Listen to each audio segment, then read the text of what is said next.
making his debut at home. And he's been a nice fit so far. It is. What I love about what he's doing right now is he's coming in, and you would think, can Jimmy play the style of play? Well, Jimmy's basically playing power forward and center.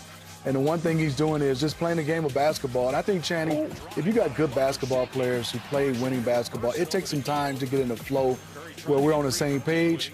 But a guy's open, you pass the ball. You set a pick. Basketball is still the foundation of the game is to get somebody to draw two. If he draws two, you swing the basketball around to get a good shot. And then if you can keep it close, you got a closer in Steph Curry. Yeah, I just think when I look at him and make these cuts, it reminds me so much of where he was in Miami. He is an opportunistic one-on-one offensive player, but when all this movement, it's hard to keep track, and he's so smart. Whether you like what he did in Miami or not, or how he got out of there, if you're watching this team play, their swag is crazy. I didn't know he'd have that quick of an effect on them, but looking at his efficiency, he only took 9 shots, right, for what, 18 points? He was plus 28 in 28 minutes. Like, all these things, when he's on the floor, great things happen, and he gets to the free throw line. Kevin told me, other than Bron, he's probably the best game manager he has ever seen in his entire life. What Jimmy does is he says, oh, you're guarding me right here? Okay. Whoop, whoop. You saw him hit him with that, go to the layup. You saw him get fouled. You see him take advantage of opportunities where you're like, dang, we're so worried about Steph or Draymond. I forgot about Jimmy. Now, Jimmy gives you an efficient 18 in plus 28. That's hard minutes to beat Golden State. I don't care who's on that team. They got Steph. And so what I circled, Channing, is the free throws. They were last before he entered there. And I know he's not a 7-footer, but they could not get points in the paint. He's the one guy that can score in the paint, can grab offensive rebounds, because everybody else is not really a guy that's going to get to the bucket unless they offer a handoff or a misdirection where they get layups. But he's the one guy can get you I call it half-court basketball bucket in the paint. When everything is going well, but when the game slows down, Channing knows this, in the NBA Finals, in the Western Conference, Eastern Conference Finals, I know what Channing's going to do. He's going to know what I can do. But can you get a bucket? Can you draw a double team? Can you draw a foul? That's what Jimmy can do, and that's what they were missing. They're still missing some size now, though. That's the one thing it will hurt them if they don't get somebody with some size playing. Yeah, dude, watching that game, you know, who in previous games, post, low-key is kind of nice. Hey, low-key, give my man some minutes. I love him. He come in, but his energy is good. You see him and Draymond vibing. He can shoot the 3-ball well. He boomski-daddied on a couple people. Hey, he's a hard layup, but he's a hard layup. He's a hard layup. He's a hard layup guy. You know, but to me, that's what they needed. He can be that size that they need in certain situations. I think, what did he play, almost 20 minutes tonight? Right? Almost 20 minutes. If you can build that, but if you can build that, now you're playing a 7-footer with your small lineup. Again, you need somebody who's going to go up against, let's just assume AD's healthy. The Joker, obviously Big Zoo and on the Clippers, Bron and those guys, Big Shenguini on Houston. So you need a 7-footer. And no Trace Jackson Davis today. He was sick. Sicky smicky. But dude, what's up with Post? This lineup, though, this small lineup, if it works for them, I mean, again, is that size, though, a concern for you? Like, it's concern for me. You know, you got Looney has to play some minutes. Post has some minutes, because no matter what, I love Draymond and Jimmy. There's this guy in Denver, Jokic. Somebody has to guard him, and if you double team, he makes you pays. Just to go through 3 rounds of being small, I think it will hurt them. Steph Curry, 30 points, didn't even play in the fourth quarter. Played 29 minutes. It just feels that ever since Jimmy's come in, and actually prior to that, he's just been re-energized. Maybe knowing that they were going to get somebody, they were going after somebody, but he does feel that way. Yeah, I think he doesn't feel on an island. And no offense to Draymond, but Draymond's not an offensive guy. So now he's not on an island anymore. He's like, I could trust my minutes out there away from the court, right? And for me, let's also say they are very opportunistic of who they played before the break and who they played tonight, because this Dallas Mavericks team looked absolute dog water, right? And I will say, Channing, Kuminga coming back poses a lot of problems for teams. I mean, I don't know how long he's out, but I know he should be coming back this season.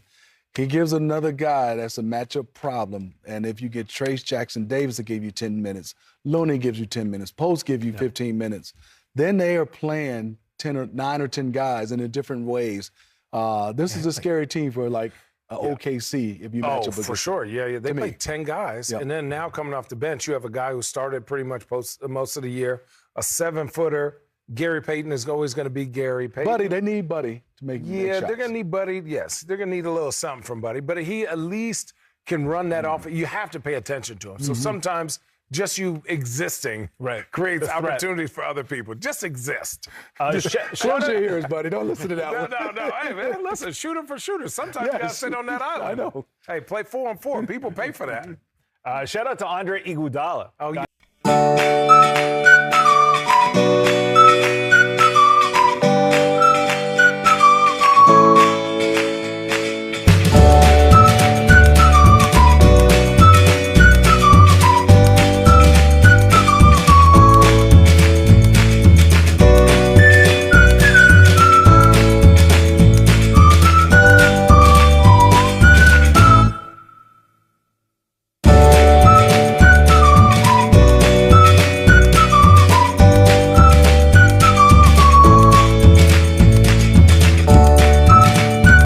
To me, he has winner's mentality and whatever it needs. He's one of the most versatile guys I saw. Just that he didn't put up the big 30, 35. But I used to look at the stat sheet. I said he has 17, 9, 8, 6, 4, 3, 2, and guarded the best player. Yeah. Well, why? Because we went to Arizona together. That's why. Yeah. Listen, Andre Iguodala and I have played with Brandon Roy, Grant Hill, Vince Carter, Braun, Kyrie. He's one of the most talented players I have ever played with. Number one, his work ethic is elite.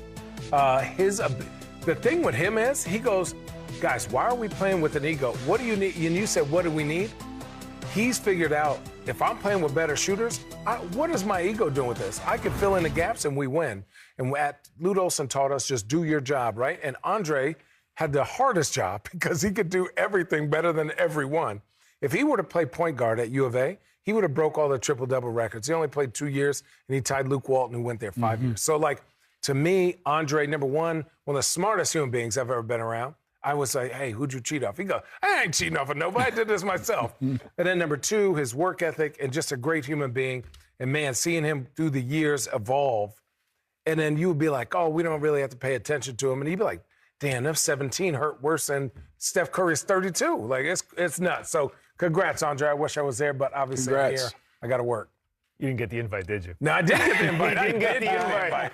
Oh, I got it. I was first. I think you got the invite leaving, so that's the good news right there. Again, Boston was up 27 at one point in this game. The lead went down to 7, so New York making that push with their 6 guys, but in the end, 118-105, Jason Tatum leading the way. Here he is after the win. The group improve on in this final stretch run? Keep our foot on the gas. It's tough, great players on that side. They're going to make shots, but the best of our ability, when we make a run, they call it time out, come out and make another run. That's a sign of a great team. All right, let's get to Boston in a second here, but let's talk about the New York Knicks, because a lot of people do talk about this with Tibbs and how much he plays his guys, and we look at last season and how that it affected them in the playoffs. They look like they ran out of gas. They're doing the same sort of thing.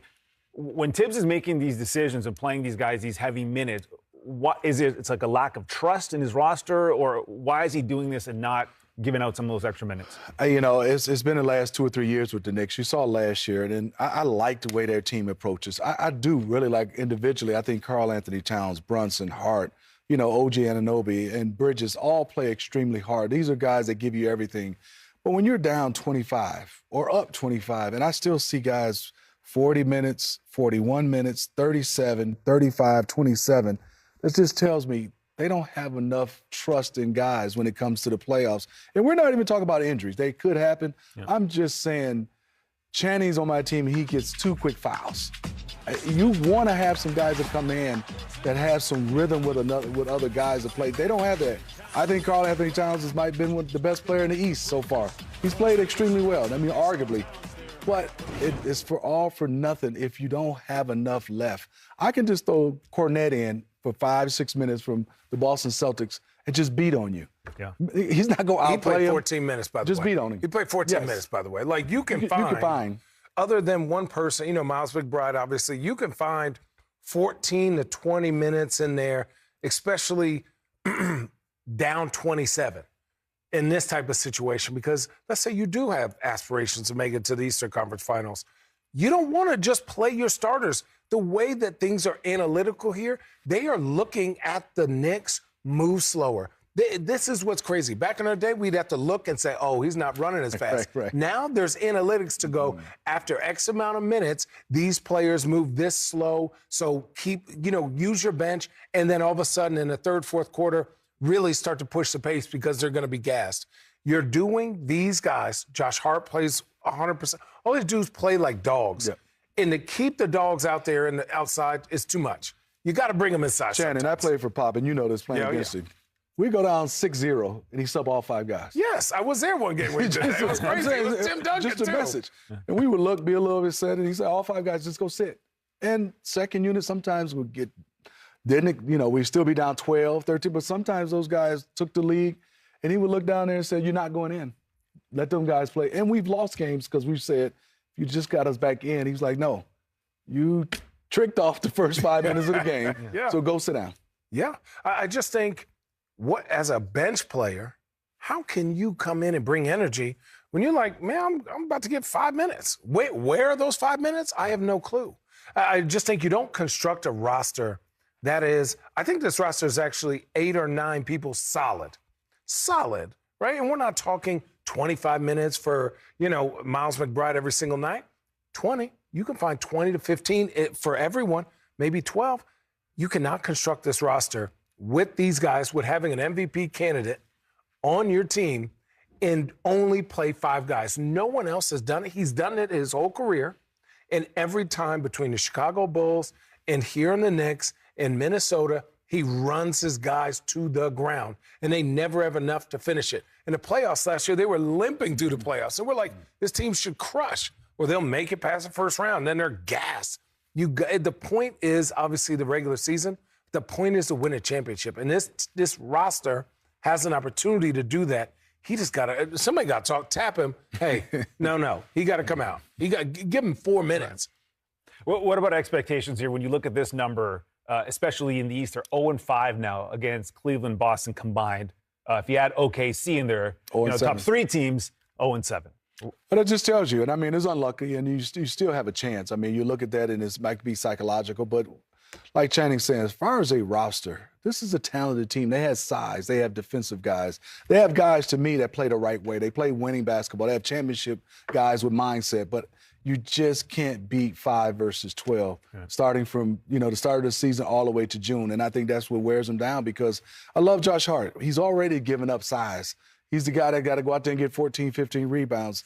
And he can, but he's not going to be able to defend and make shots and do everything. It's just going to be a decrease in his level of being able to play at a high level just because of, I don't care how good a shape he's in.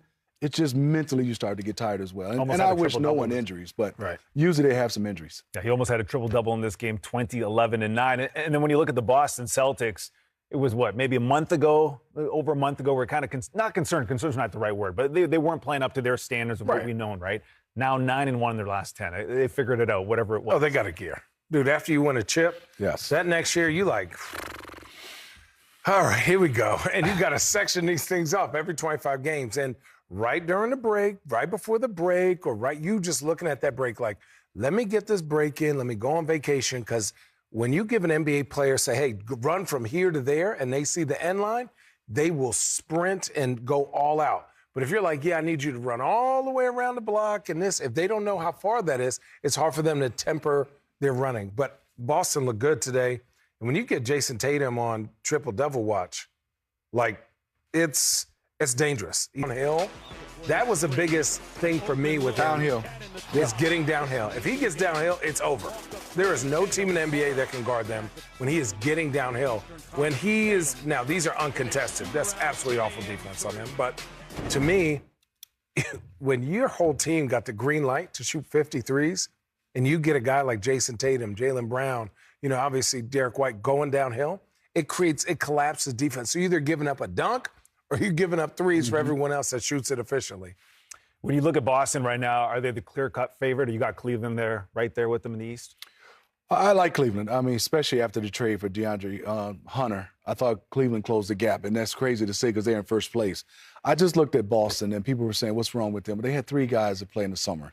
Derek Wright, Drew Holiday, and Jason Tatum. So that's a long season. But I think also people don't realize if you sprinkle in watching Boston Celtics, it'll be Drew Holiday out of game. Yeah. It'll be Al Horford out of game. It'll be Derek White sit out of game. It'll be different guys that sit out of the game, and that's for to get ready for the run. But I think even though I love Cleveland, I think they have a chance. I think it's Boston and Cleveland, but I think Cleveland has closed the gap. Yeah. And if Kristaps Porzingis can stay healthy, I mean, that's the biggest. I think he is the biggest part.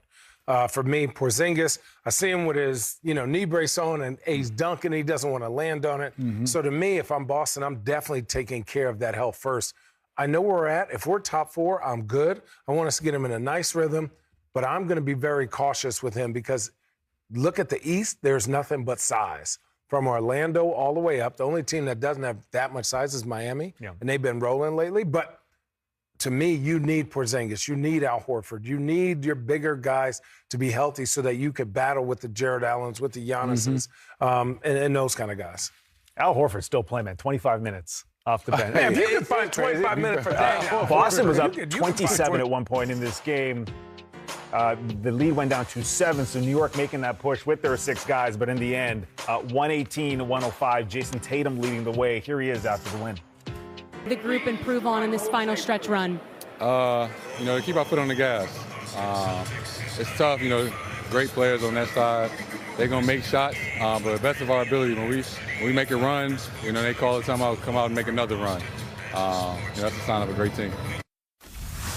All right, let's get to Boston in a second here, but let's talk about the New York Knicks because a lot of people do talk about this with Tibbs and how much he plays his guys, and we look at last season and how that it affected them in the playoffs. They look like they ran out of gas. They're doing the same sort of thing. When Tibbs is making these decisions of playing these guys these heavy minutes, what is it? It's like a lack of trust in his roster, or why is he doing this and not giving out some of those extra minutes? It's been the last 2 or 3 years with the Knicks. You saw last year, and I like the way their team approaches. I do really like individually. I think Karl Anthony Towns, Brunson, Hart, OG Anunoby, and Bridges all play extremely hard. These are guys that give you everything. But when you're down 25 or up 25, and I still see guys 40 minutes, 41 minutes, 37, 35, 26.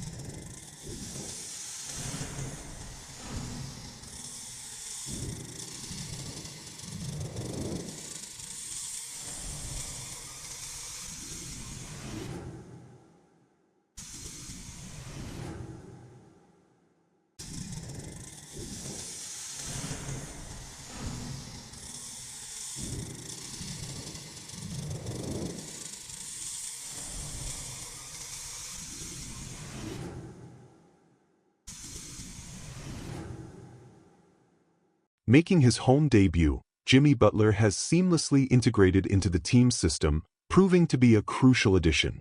What stands out most about his approach is his adaptability. Many questioned whether he could adjust to the team's style of play, but Butler has responded by embracing multiple roles, effectively operating as both a power forward and center when needed. At its core, basketball remains a game of fundamentals: passing, setting screens, drawing defenders, and creating opportunities, and Butler has executed these principles flawlessly. It takes time to develop chemistry, but his presence has immediately elevated the team's flow on both ends of the court.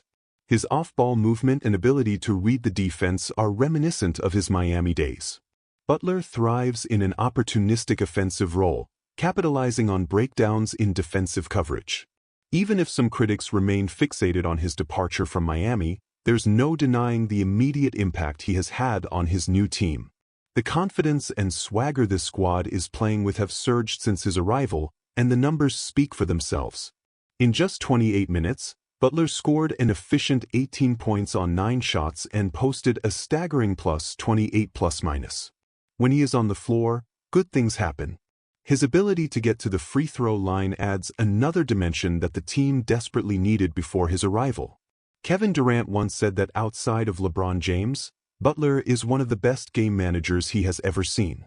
Watching Butler exploit mismatches, drive to the basket, and initiate contact is a masterclass in basketball IQ. With the defensive attention Steph Curry and Draymond Green command, Butler becomes an overlooked weapon, quietly compiling efficient and impactful performances. One of the most glaring deficiencies this team had before acquiring Butler was its inability to generate offense in the paint. They ranked dead last in free throw attempts prior to his arrival, and while he may not be a 7-footer, Butler brings a physicality that was previously lacking. He attacks the rim, secures offensive rebounds, and creates high-percentage looks when the game slows down. This is critical in playoff basketball. In the high-stakes atmosphere of the NBA Finals or Conference Finals, teams need a player who can generate half-court offense, force double teams, and get to the foul line. That's exactly what Butler provides. However, despite his impact, size remains a concern for this team. A deep playoff run will require them to contend with dominant big men like Anthony Davis, Nikola Jokic, and Ivica Zubac. If they don't add another reliable big, their undersized lineup may become a liability. Amid Butler's immediate success, another intriguing development has been the emergence of young players stepping up in key moments. One such player is quietly carving out a role with his energy and versatility. His chemistry with Draymond Green is evident, and his ability to stretch the floor with his shooting adds another layer to the offense. While he may not log heavy minutes, his presence provides the team with a much-needed injection of size and toughness. This balance between small ball versatility and necessary size will be crucial down the stretch. Meanwhile, Steph Curry continues to play at an elite level, pouring in 30 points in just 29 minutes. He didn't even need to touch the floor in the fourth quarter. Ever since Butler's arrival, and even in the games leading up to the trade deadline, Curry has looked revitalized. Perhaps it's the knowledge that the team was actively seeking reinforcements, or maybe it's the simple fact that he no longer feels like he's carrying the offensive burden alone. While Draymond Green remains a defensive catalyst, he is not a scoring threat. Butler alleviates that pressure, providing Curry with another high IQ player who can make winning plays. This team has also benefited from the return of Jonathan Kuminga, whose presence poses matchup nightmares for opponents. When healthy, he gives them another explosive athlete who can defend multiple positions and attack the rim. With Kuminga back in the rotation and a steady dose of productive minutes from role players, this team suddenly looks like a legitimate threat. If they can consistently roll out a 9 or 10-man rotation with meaningful contributions from their bench, they become an even tougher challenge in the playoffs. Looking at the broader playoff picture, size remains the biggest concern. Looney and other bigs will have to shoulder significant minutes, especially against physically imposing teams like the Denver Nuggets. Jokic, in particular, presents a major problem. He forces teams to make tough decisions, single coverage leads to efficient scoring, and double teams result in pinpoint passing that creates open shots for teammates. Can this team survive 3 rounds of small ball against the league's elite bigs? That remains to be seen. On the other side of the league, the New York Knicks continue to follow a pattern that has haunted them for years under Tom Thibodeau. Once again, his tendency to play his starters heavy minutes raises concerns about fatigue come playoff time. Last season, they looked exhausted by the time they reached the postseason, and the same issues are emerging this year. Against elite teams like Boston and Cleveland, they have struggled, posting an 0-5 record against the two. They are also 0-7 when factoring in Oklahoma City, another top-tier opponent. While their roster has talent, including Jalen Brunson, OG Anunoby, and Josh Hart, the lack of trust in their depth could prove costly. The problem is not just injuries but rhythm. If a key starter picks up 2 early fouls, there is no reliable backup with meaningful minutes under his belt to step in. Thibodeau's strategy has led to fantastic individual performances. Karl-Anthony Towns has played at an MVP caliber level, but history suggests it won't be sustainable.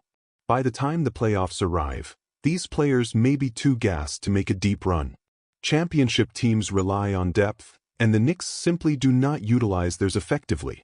Meanwhile, the Boston Celtics are firing on all cylinders, proving that early season concerns were overblown. Their current 9-1 stretch highlights their ability to turn up the intensity when needed. A major key has been their ability to section the season into manageable stretches, treating each 25-game block as a checkpoint. This mindset allows them to maintain focus while preserving energy for the playoffs. When Jason Tatum is playing downhill, Boston is nearly unstoppable. Defenses collapse, leading to either high percentage looks at the rim or open three-pointers for their elite shooters. At this moment, Boston remains the favorite in the East, though Cleveland has closed the gap. The acquisition of DeAndre Hunter has bolstered their lineup, and their size makes them a formidable matchup. However, Boston still has an edge, especially if Kristaps Porzingis can stay healthy.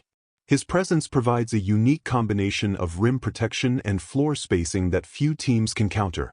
The Celtics have managed their roster well, resting players strategically to ensure they are peaking at the right time.